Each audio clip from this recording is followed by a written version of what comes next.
Nakatikim na ba kayo ng isda na hinaluan ng bawang? Kung hindi pa, heto, try nyo na yung ating recipe for today.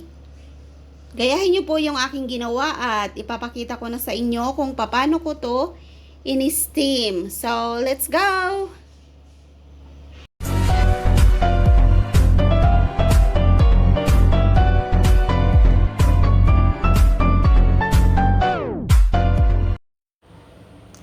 Nakatikim na ba kayo ng isda with steam garlic? So, ngayon po ay papakita ko sa inyo kung paano ko lutuin yung isda. Ang halo ko po ay bawang. So, yes po, pwede pong mag-steam ng isda gamit ang ating bawang. So, may mga ingredients tayo dito. Mayroon akong asin, ito yung pampalasa ko. Tapos, yung oil, ito po yung gagamitin kong pang gisa sa bawang. So, maghihiwa na po tayo ng bawang. Pipit-pitin po natin itong ating bawang at ipiprito natin, igigisa natin. So, magtanggal po tayo ng bawang at yan, may napipit na ako pero kulang. Tanggalin natin yung kanyang balat. Yan. Tapos, i-chop natin.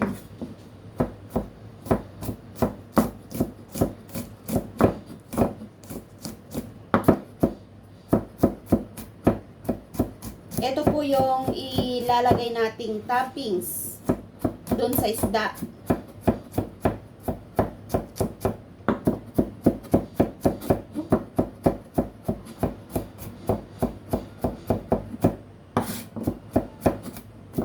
Yan, ready na yung ating bawang.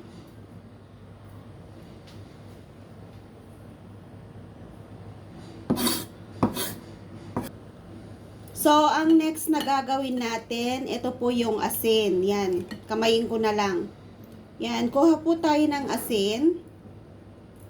Pang halo natin sa pang marinade natin dito sa pang-marinate natin sa isda. Pampalasa. Ito po yung gagamitin nating pampalasa sa ating isda. Yan.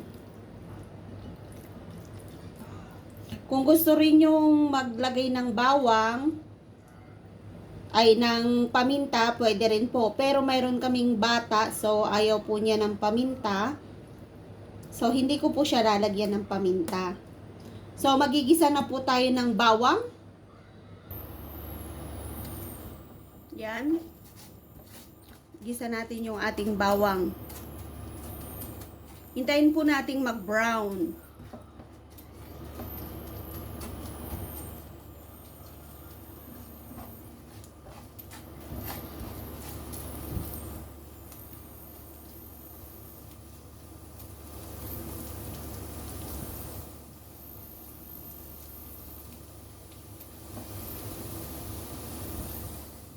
Hintayin natin mag-brown yung ating bawang. Tapos, ilalagay natin dito sa isda.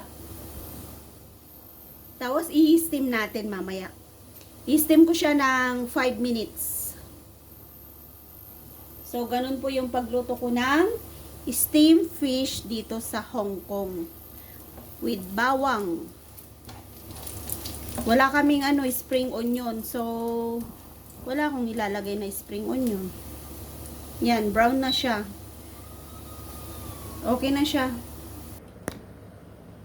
So, yan po. Lalagay na natin yung ating bawang. Yan po yung panghahalo natin dito sa ating isda. Yan. So, spread lang natin. Steam po natin to. Mabango. Masarap. Kahit asin lang yung pinampalasa ko. Masarap po siya. Yan, perfect. So, lagay na natin sa oven. So, eto po yung ating i-steam ngayon. Yan. Okay na. Lagyan na natin sa ating oven yung ating steamed fish with bawang. So, dito po natin iluluto yung ating steamed fish with bawang. Yan, meron po kaming steamer na oven at isiset po natin ito ng 5 minutes. 5 minutes lang po kasi madali lang maluto yung isda. So, papakita ko mamaya sa inyo kung luto na yung ating steamed fish. See you later! Ayan, pwede na siyang hanguin. Pero mamaya po tayo kumain. So, dyan muna. Mamaya ko ipapasilip sa inyo para hindi naman siya lumamig. Pero ready na po yung ating steamed fish. Steamed fish with garlic. Try nyo pong magluto sa inyong mga bahay-bahay. Madali lang po siyang gawin at masarap.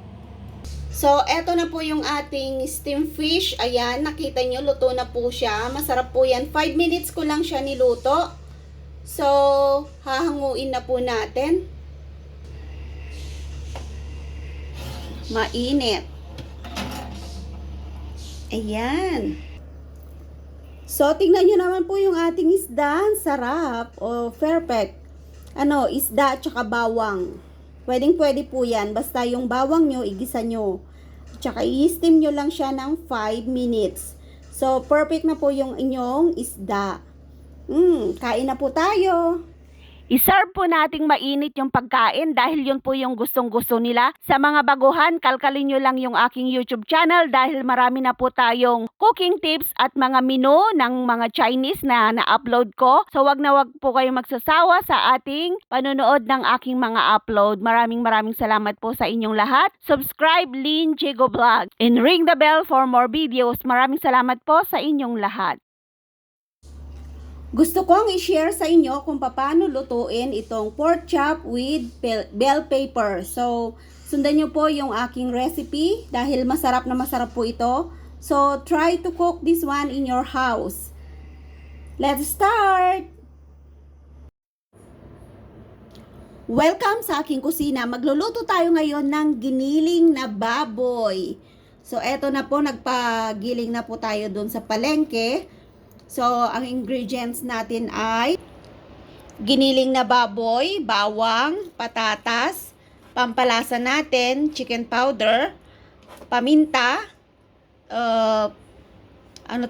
cornstarch, tapos meron akong pang marinade na light sauce, dark sauce, yung pang pakulay natin na ketchup, syempre yung gagamitin natin, pambalat natin sa patatas, kutsarang pang tikim, panghiwa natin sa patatas at saka sandok na pang halo natin.